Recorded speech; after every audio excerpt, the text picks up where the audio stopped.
अस्सलामुअलैकुम। नमक हराम कौन, हम या अफगान? अफगान तो अच्छे होते हैं। किया मैंने उस खाक के दां से किनारा जहाँ रिज़्क़ का नाम है आबोदाना। किया मैंने उस खाक के दां से किनारा जहाँ रिज़्क़ का नाम है आबोदाना। बयाबां की खलवत खुश आती है मुझको, अज़ल से है फितरत मेरी राहिबाना। न बादे बहारी न गुलची न बुलबुल, न बीमारी ये नगमाए आशिकाना। खयाबानियों से है परहेज लाजम, अदाएं उनकी बहुत दिल बराना। हवाए बयाबां से होती है कारी, जवां मर्द की ज़रबते गाजियाना। हमामो कबूतर का भूखा नहीं मैं, कि है जिंदगी बाज की जाहिदाना। झपटना पलटना पलट कर झपटना, लहू गर्म रखने का है एक बहाना। न पौरव ये पिछम चकोरों की दुनिया, ये पौरव ये पिछम चकोरों की दुनिया। मेरा नील गूं आसमां बेकाराना, परिंदों की दुनिया का दरवेश हूं मैं, कि शाही बनाता नहीं आशियाना। जी दोस्तों, बात करूंगा अफगानिस्तान से पाकिस्तान से अफगान भाइयों के इनखला पर करूंगा। मोहम्मद हनीफ के कालम से ये मखूज समझिएगा। इस व्लॉग को बहुत ही खास व्लॉग है, मुकम्मल देखिएगा, शेयर कीजिएगा और चैनल को भी सब्सक्राइब कर लीजिएगा। बचपन में हम अफगानिस्तान के बारे में सुना करते थे कि वो ऐसा मुल्क है जहाँ कम्युनिस्टों ने कब्जा कर लिया है और अब अगला निशाना कम्युनिस्टों का पाकिस्तान होगा। तो अफगान जिहाद माज अफगानिस्तान की आज़ादी की जंग नहीं है, बल्कि पाकिस्तान की बका की जंग है। आज़ादी की इस जंग में हमें ऐसी तारीखी और अजीम शान फतह हुई कि न सिर्फ सोवियत यूनियन को अफगानिस्तान से पसपा होना पड़ा, बल्कि सोवियत यूनियन का वजूद ही दुनिया से ख़त्म हो गया। हमारे उस वक्त के फातहीन ने अपने ड्राइंग रूमों में दीवार बर्लन के टुकड़े फ्रेम करवा के लगवा लिए और ये दावे भी शुरू कर दिए कि हमने मशरकी जर्मनी से आज़रबाईजान तक 1/3 दुनिया को कम्युनिस्टों के चंगल से आज़ाद करवा दिया है। अब रुकने का वक्त नहीं है, आगे बढ़कर वस्ती एशिया के मुसलमानों पर भी हमने छा जाना है। दुनिया ने हमारे साथ वफा नहीं की, बजाय इसके कि वो उन्हें अपना मोहसन मानते, उन्होंने पाकिस्तान और अफगानिस्तान का नाम एक साथ लेना शुरू कर दिया। और फिर यहाँ तक बात पहुंची कि हम तो अफगानिस्तान में फंसे रहे। उन्होंने ये कहा कि हम तो वैसे ही अफगानिस्तान में फंसे रहे, हमारे असल मसले की जड़ें तो पाकिस्तान में हैं। दुनिया ने हमसे बेरुखी बरती, तो हमने पाकिस्तान की अफगान पॉलिसी की एक नई और गंजलग किस्म की तोजी ढूंढ ली। हमारे एक सिपहसालार हुआ करते थे, जनरल असलम बेग, मिर्ज़ा असलम बेग। उन्होंने तो ये फरमाया कि अफगानिस्तान की वजह से पाकिस्तान को स्ट्रेटेजिक डेप्थ मिली हुई है। मालूम नहीं कि जनरल बेग ने यह इस्तिलाह खुद तराशी या स्टाफ कॉलेज में पढ़े किसी अंग्रेजी मजमून से वो उसका सरका निकाला हो। उन्होंने कभी स्ट्रेटेजिक डेप्थ का मतलब नहीं समझाया, लेकिन नए नए मैदान में आए दिफाई तजिया नगारों ने बताया कि इसका मतलब यह है कि अगर दुश्मन पाकिस्तान पर हमला करेगा तो अफगानिस्तान हमारे पछवाड़े में है और भाई भी हैं हमारे। हम पाकिस्तान का दिफा सिर्फ पाकिस्तान में ही नहीं बल्कि अफगानिस्तान से भी करेंगे। हम तोरा बोरा के पहाड़ों पे चले जाएंगे और स्वाभिता रहन हासिल कर लेंगे। अल्लाह अकबर। ये भी एक जमाना है। अफगानी हमारे यहाँ पाकिस्तान में आए, तुईल और रूस की जंग के दौरान आए। इससे पहले भी हमारा आना जाना रहता था। मैं इस्लामी नुक्ता नज़र से ज़रा इस पर बात करना चाहूँगा। हम मुसलमान हैं, पाकिस्तान मुसलमानों का मुल्क है, अफगानिस्तान भी मुसलमानों का मुल्क है। मैं इंसानी हुकूक के हवाले से बात करूँगा। अल्लाह अकबर। अफगान पूरी दुनिया में, पाकिस्तान से भी लोग नकल मकानी करके दूसरे मुल्कों में जाते हैं। ऐसा होता रहता है दुनिया के ममालिक में। उनका एक मुल्क से लोग दूसरे मुल्कों में जाके आबाद हुए हैं। पाकिस्तान से बहुत से, मेरे अपने ख़ानदान के तकरीबन 20-25-30 लोग हैं जो अमेरिका में आबाद हो गए हैं। उनके पास मेरा भाई बल्कि भी है, मेरा छोटा भाई है, मेरा भतीजा है, उनके पास अमेरिकन पासपोर्ट हैं वहाँ पर वो बिजनेस करते हैं, आज़ादी से रहते हैं, कोई मसला नहीं है। अमेरिका वालों ने कभी नहीं कहा कि वो दहशतगर्द हैं। तमाम हकूक जो किसी अमरीकी को है, वो अमेरिका का प्रेसिडेंट का इलेक्शन नहीं लड़ सकते, बाकी तमाम हकूक उसे हासिल है। इस्लामी दुनिया के मुल्क, मुसलमान मुल्क एक दूसरे के, मुसलमान दुनिया के मुसलमान एक दूसरे के मुल्कों में नहीं जा सकते, एक दूसरे के मुल्कों में नहीं रह सकते। इल्ज़ाम लगाया गया अफगानिस्तानी को निकालने का दहशतगर्द है। तुम्हें यह किस लिए शिकवा के बच्चे घर नहीं रहते? जो पत्ते जर्द हो जाएं वो शाखों पर नहीं रहते। तुम क्यों बेघर करते हो मकानों से मकीनों को? वो दहशत गर्द बन जाते हैं जिनके घर नहीं रहते। झुका देगा तेरी गर्दन को ये खैरात का पत्थर, जहां में मांगने वालों के ऊंचे सर नहीं रहते। अफगानी हमारे भाई हैं। पाकिस्तान में रहने वाले 50% के करीब जो लोग हैं, इनका डीएनए अफगानिस्तान से मिलता है। केपीके में तो मेरे ख्याल में 95%, 90% हमारे परदादे अफगानिस्तान से आए थे। अफगानिस्तान वालों को सुई चुभती है, हमें यहां दर्द होता है भाई। नमक हराम कौन और नमक हलाल कौन? ये एक पोस्ट मैंने पढ़ी, उस पर मुझे गुस्सा आया। मैं उस वाले से मैंने ये व्लॉग बना रहा हूं कि अफगान नमक हराम है। वो हमारा यहाँ से वो जॉब्स पर, वो कारोबार पर कब्जा कर लेते हैं और वो कमाते हैं, और वो नहीं होंगे, वो चले जाएंगे तो तुम बड़े अच्छे बन जाएंगे। और पाकिस्तान जो है, पाकिस्तान तरक्की करता हुआ जापान, जर्मनी, अमेरिका से भी आगे निकल जाएगा। अफगानिस्तान जाएंगे, जो वो जाएंगे तो तुम्हारा बेड़ा गर्क होगा। उनकी बरकत की वजह से यहां इस्लाम आया है। तुम्हें पता है, तारीख और आग को खोलो, महमूद गजनवी इस्लाम लेके आया, कौन था? मुगल आए कौन थे?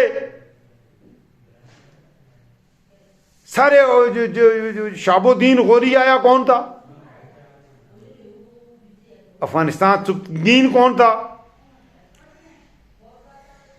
गौरी कौन था? शेरशाह सूरी कौन था? जिन लोगों की वजह से इस्लाम यहां पर आया है, इस्लाम की रोशनी की किरणें यहां पहुंची हैं, सारे अफगानिस्तान से इस्लाम लेके आए हैं यहां पे। पूरे इंडिया पर एहसान है ये, इंडिया के मुसलमानों पर यह एहसान है अफगानों का।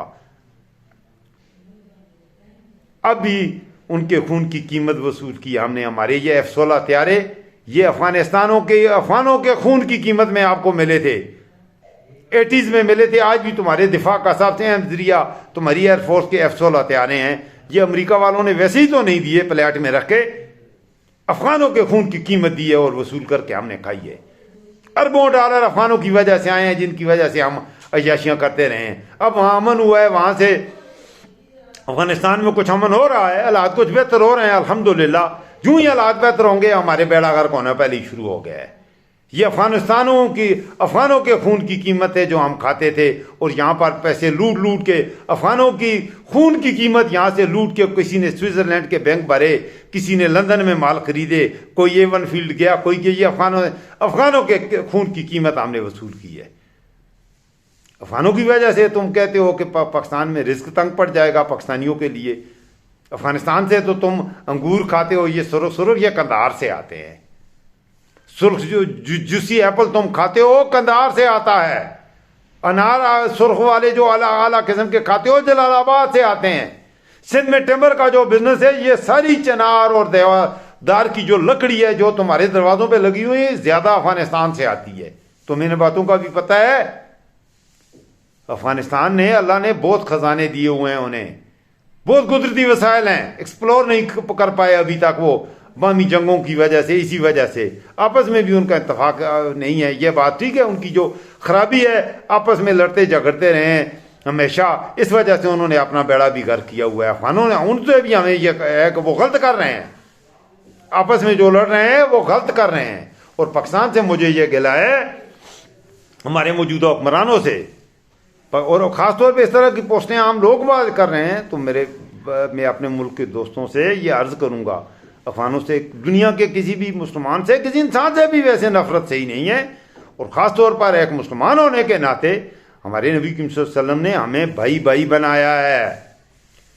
ये जो पाबंदियां हैं ये ख़त्म होनी चाहिए। आप यकीन कीजिए, अगर पाकिस्तान अफगानिस्तान हमारा, तो मैं कहता हूं वीजा भी नहीं होना चाहिए, हमें आजादी से एक दूसरे के मुल्कों में जाना चाहिए, पासपोर्ट भी नहीं होना चाहिए। ये तो थोड़े हैं, ये 20-30 लाख की तो चीज ही कोई नहीं है। और अफगानिस्तान भी जो आना चाहे उन्हें पाकिस्तान में जगह देनी चाहिए, वो आके यहाँ कारोबार करें, और अफगानों को पाकिस्तान को इजाजत चाहिए हम जाके वहां कारोबार करें। यह है तरक्की का रास्ता। हम दुनिया की एक सुपर पावर बन सकते हैं, आप यकीन कीजिए। अफगानिस्तान और पाकिस्तान मिल के चलें तो ये दुनिया की, इन्हें किसी और के साथ ट्रेड की जरूरत ही नहीं है, हमें किसी की मदद की फिर जरूरत नहीं रहती। बहुत बड़ी मिकदार में गैस के जखायर हैं अफगानिस्तान में, बहुत बड़ी मिकदार में। तुम्हारे पास गंदम चावल है, वो यहाँ से अफगानिस्तान जाते हैं, या शुगर जाती है, उसके बदले में अफगानिस्तान से उससे कहीं ज्यादा कीमती चीजें पाकिस्तान आ सकती हैं। हमें आंखें खोलने की जरूरत है, मोहब्बत से एक दूसरे को गले लगाओ, ये नफरतें न फैलाओ मुसलमानों के दरमियान। हमारी सबसे बड़ी वजह कौन सी बीमारी, कौन सी गलाजत है जो इस वक्त है नहीं है आलम इस्लाम में, सारे मुल्कों में ही रिश्वत सतानी, बदउनवानी, झूठ, द्रोहगोई, नफरत, शिर्क हम करते हैं, शिर्क भी हम करते हैं। कौन सी बुराई है जो हमें है नहीं है, इस्लामी दुनिया में नहीं है। जालिम हम हैं, इंसाफ हम नहीं रहते अपने अपने मुल्कों में। तर्ज हुक्मरानी हमारा काफरों से भी बदतर तमाम आलम इस्लाम में। और इल्जाम क्या लगाओ कि अफगान नमक हराम है और हम बड़े अच्छे हैं, हम बड़े नेको परसा हैं। आप यकीन कीजिए, ये देखिएगा जो जुल्म हो रहा है, ये वीडियोस में तो देखता हूँ, मुझे तो दुख होता है। छोटे छोटे बच्चों को उठाए, वो खवातीन, वो बूढ़ी, वो नौजवान, वो बूढ़े मर्द जा रहे हैं, वो यहाँ से आंसू बहाते हुए जा रहे हैं कि उन्होंने पूरी जिंदगी मेहनत की, कारोबार बनाया, चौंपड़ा बनाया, और उन्हें तुमने एकदम आन की आन में 1 महीना पहले अल्टीमेट दिया और निकल जाओ अफगानिस्तान। क्यों जाए वो अफगानिस्तान? पैदा ही जो जहां हुए हैं वो क्यों जाए अफगानिस्तान? तुम जुल्म करके उन्हें निकाल रहे हो और उनकी बदवा लगे कि यकीन कीजिए इन मासूम बच्चों की, जिनको इस बेदर्दी से उनके कारोबार, उनका पैसा छीन के पुलिस उन पे, सिंध में रहते हैं, कराची में, कई कल में वीडियोस देख रहा था, जुल्म की हद है। पुलिस वाले उन्हें मार मार के निकाल रहे हैं, उन्होंने मेहनत करके, वो इंसान नहीं है यार। और तुम मुसलमान हो गए एक दूसरे के साथ ये कर रहे हो। मेरा खानदान सारा अमेरिका में रहता है, तकरीबन 30 लोग। अमेरिका वालों में वो हर हकूक उन्हें वहां पर हासिल है। इस तरह तो काफिर हमारे साथ इतना जुल्म नहीं करते जितना तुम खुद अपने मुसलमान भाइयों पर जुल्म कर रहे हो, और उम्मीदें लगा के बैठे हो कि बदर की तरह अल्लाह की तरफ से फरिश्ते तो हमारी मदद को आएंगे, हमारी मदद के लिए फरिश्ते आएंगे। ये हमारे अमाल हैं कि हम अपने मुसलमान भाइयों के साथ ये जुल्म कर रहे हैं। मैं ये पैगाम देना चाहता था, इस्लामी दुनिया की हालत ओवरऑल वैसे भी रोने वाली है, वो कोई ऐसी तो है नहीं है। इस वीडियो को ज़रूर लाइक कीजिएगा, शेयर कीजिएगा दोस्तों के साथ। चैनल को भी अगर पसंद आए तो सब्सक्राइब कर लीजिएगा, और फीडबैक में मुझे बताइएगा आप क्या कहते हैं। क्या ये जायज़ है कि वो हमारे मुसलमान भाई जहाँ रहते थे? ये मैं नहीं कह रहा, मैं दहशतगर्दी को सपोर्ट नहीं कर रहा।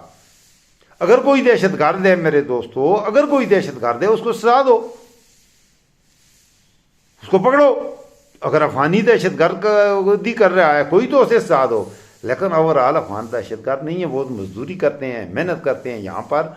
मैंने तो देखे हैं वो बहुत, मुझे तो वो अफगानी जितनों से मेरी मुलाकातें हुई हैं, इधर मैं एक स्कूल में पढ़ाता रहा हूँ, वहाँ पर बहुत से अफगान बच्चे पढ़ते थे। आप यकीन करें पाकिस्तानी बच्चों से वो ज़्यादा अच्छे थे, इंतहाई मुअद्दब, इंतहाई इज्जत करने वाले।